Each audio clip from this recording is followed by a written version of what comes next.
विश्वामित्र जी ने कहा कि आपके गुरुदेव ने भी सही बताया है, स्त्रियां अबध्य होती है, लेकिन जो राक्षसी है, जो व्यभिचारिणी है, जो हमें भी खाना चाहती है और तुम्हें भी मिटाना चाहती है, जो भक्त और भगवान दोनों को ही निकल जाना चाहती है, ऐसी स्त्रियों को तो मार ही देना चाहिए। इसलिए इसको मारो। भगवान ने एक ही बाण अप्राण हरि लीन्हा, अदीन जानिते ही निज पद दीन्हा। एक ही बाण से प्राण को हर लिए, दीन जानते ही निज पद दीना, अपना पद दिया।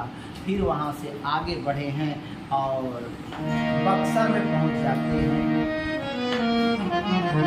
जहाँ यज्ञ करना था। रात भर राम जी सोए हैं, घास फूस और पत्तों में सोए हैं विजय जी। गद्दा नहीं था, ऐसे महल नहीं और पंखे लाइट नहीं थे, ऐसे भोजन नहीं था, कंदमूल फल का भोजन किया। राजमहल में रहने वाले राम लक्ष्मण आज कहाँ सोए? एक कुटिया में, पत्ता में सोया। और सुबह उठते ही विश्वामित्र जी से कहा कि हे गुरुदेव, आप लोग यज्ञ कीजिए, हम दोनों रखवाली करेंगे। प्रात कहा मुनि सन रघुराई, निर्भय यज्ञ करऊं तुम जाई। आप लोग यज्ञ कीजिए, हम लोग देखते हैं। और यज्ञ होने लगा, भव्य यज्ञ होने लगा। राम लक्ष्मण रखवाली करने लगे। मुनियों ने स्वाहा स्वाहा स्वाहा जब करना प्रारंभ किया तो राक्षस दौड़ पड़े, हड्डियों को लेकर के अपवित्र करने के लिए कि यज्ञ को नष्ट कर दो। सबसे पहले दिखाई पड़ा मारीच।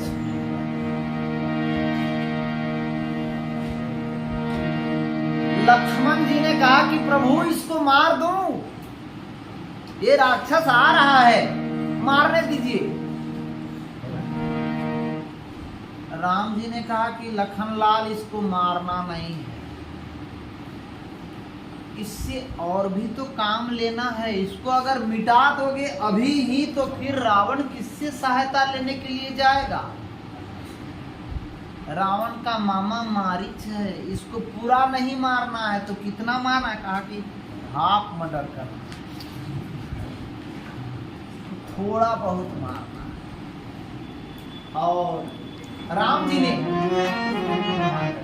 कहा कि तुम नहीं, हम इसको मारते हैं। बिनु खर बाण राम ते ही मारा,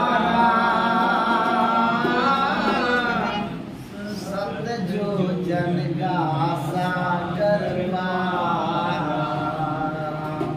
बिना फल वाला बाण, बिना फल वाला मतलब बाण में जो अग्रभाग नीला होता है वो नहीं था। बिना फल वाले बाण से मारा। और सत्य जो जन गा सागर पारा, समुद्र के किनारे जा करके लंका में गिरा। अब उससे दिन रात राम राम करता है और बैठा रहता। अब उसे और कुछ दिखाई नहीं पड़ा। और सुबाहु पावक सर सुबाहु पुनि मारा। राम जी ने अग्नि बाण से सुबाहु को मारा। अग्नि बाण से सुबाहु को मारा। सुबाहु जल करके खाक। अनुज निशाचर कटक संहारा। छोटे भैया लक्ष्मण जी ने सारे राक्षसों को मार दिया।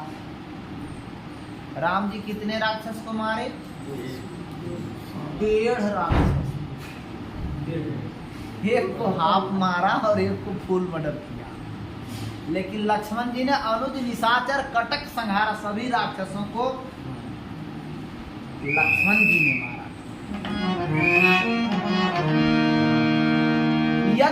प्रसन्न हो गया। अरे आके बक्सर में रघुबर कमाल कैले, आके बक्सर में रघुबर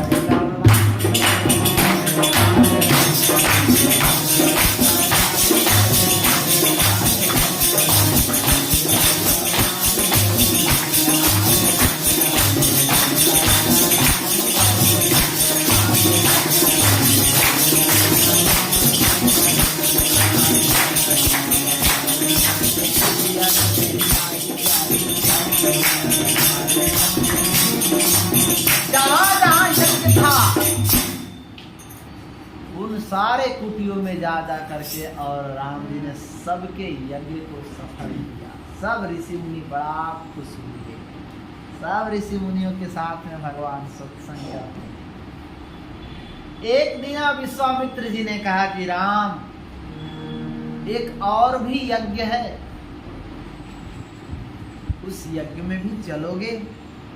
राम जी ने कहा कि प्रभु गुरुदेव, आपकी जहां आज्ञा होगी वहां मैं ना कह सकता हूं। कहा कि धनुष यज्ञ हो रहा है, 1 साल से धनुष यज्ञ चल रहा है जनकपुर में, कोई धनुष को उठा नहीं पा रहा है, वहां से आमंत्रण आया है, वहां चलना चाहिए। राम जी ने सुना,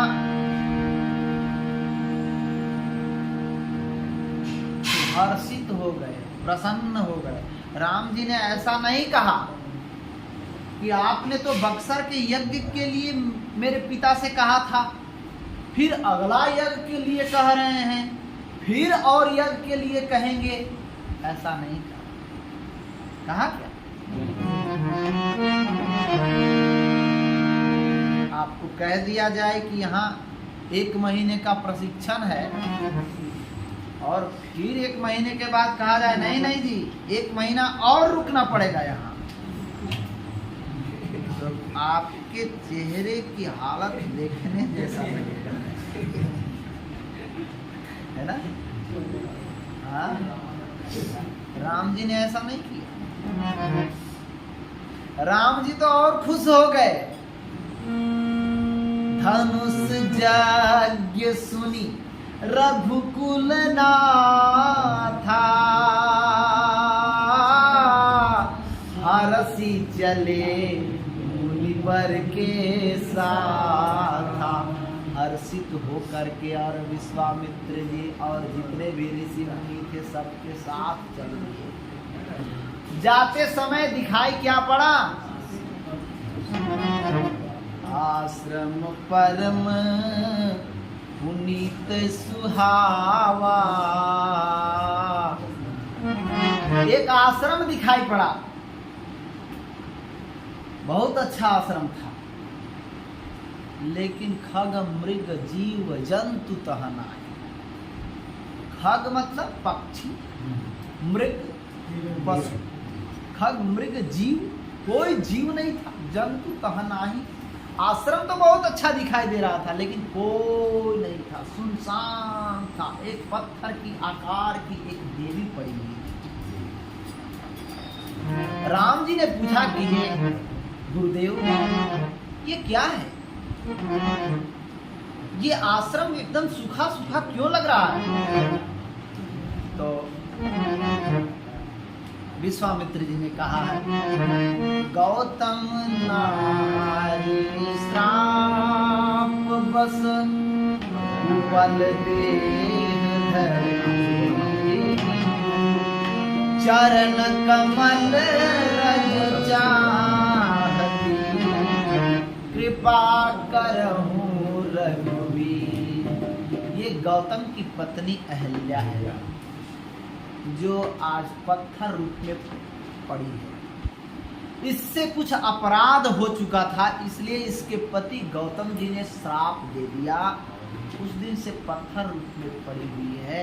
ये आपकी कृपा चाहती, चरण कमल रज चाहती, आपके चरण की धूलि को चाहती है, इसलिए आप इस पर कृपा कीजिए, अपने चरणों का स्पर्श कीजिए। राम जी ने कहा कि मेरा चरण और ऋषि पत्नी के मस्तक पर ये कैसे हो सकता है? अरे ऋषि पत्नी के चरण मेरे मस्तक पर हो, मेरा चरण और ऋषि पत्नी के मस्तक पर, गुरुदेव ये तो अपराध हो जाएगा। विश्वामित्र जी ने कहा कि अपराध नहीं, उद्धार होगा इनका, तो इसी तरह उद्धार होगा, और नहीं तो उद्धार नहीं होगा। राम जी को समझाया है विश्वामित्र जी। अपर सत पद पावन शोक नसावन, प्रगट भय तप पुंज सही। राम जी ने अहिल्या के मस्तक के ऊपर चरण किया, जोर से हवा चली और धूल के कण गिर गए। अहिल्या चैतन्य हो गई, दोनों हाथ जोड़ करके स्तुति करने लगी। परसत पद पावन शोक नसावन, प्रगट भय तप पुंज सही। देखत रघुनायक जन सुखदायक, सन्मुख होई कर जोड़ी। हाथ जोड़ करके विनती करने लगी सामने, और पुनः कहा कि मुनि श्राप जो दीना अति भल दीना। मुनि ने जो श्राप दिया, मेरे पति ने जो श्राप दिया वो अच्छा किया। यदि श्राप नहीं दिया होता तो आपका दर्शन कैसे? राम जी ने कृपा किया, वो चैतन्य हो गई। अस प्रभु दीन बंधु हरि, कारण रहित दयाल। तुलसीदास जी कहते हैं कि हे भक्तों, ऐसा मेरा भगवान है, बिना कारण ही कृपा करता है। कारण रहित दयाल, तुलसीदास सठते ही भजो, छाड़ी कपट जंजाल। वहां से राम जी आगे चलते हैं और चले राम लक्ष्मण संगा, गए जहां जग पावनी गंगा। गाधी सुनु सब कथा सुनाई, जही प्रकार सुर सरी मैया। राम जी ने उस गंगा में स्नान किया और फिर वहां से मिथिला की ओर प्रस्थान किया। जनकपुर में राम जी पहुंच गए हैं, अमराई में। वहां के जनकपुर के नर नारी कैसे हैं कि पुर नर नारी सुचि संता, धर्मशील ज्ञानी गुणवंता। पुर नर नारी सुभग सुचि संता, वहां के नर नारी संत सब धर्म आत्मा है, धर्मशील ज्ञानी गुणवंता है। राम जी पहुंचते हैं, ऋषि मुनि पहुंचते हैं। अमराई में जब पहुंचते हैं, आम के बागीचे में, विश्वामित्र जी ने कहा कि राम जी यहीं ठहर जाएं। राम जी ने कहा हाँ स्वामी, हाँ गुरुदेव, ये अच्छा स्थान है, यहीं रुकते हैं। राम जी आम के बगीचों में रुक गए, सारे ऋषि मुनि रुक गए। और तब वहां विदेहराज जनक जी को पता चलता है, ब्राह्मण मंडली के साथ में आते हैं। उनका स्वागत करके और राजमहल में ले जाते हैं विश्वामित्र जी को। आइए आज राम जी को राजमहल में ही विश्राम करने दें। आगे की कथा फिर हम लोग नगर दर्शन और फुलवारी प्रसंग, धनुष यज्ञ अगले समय में सुनेंगे। आज इतना ही। श्री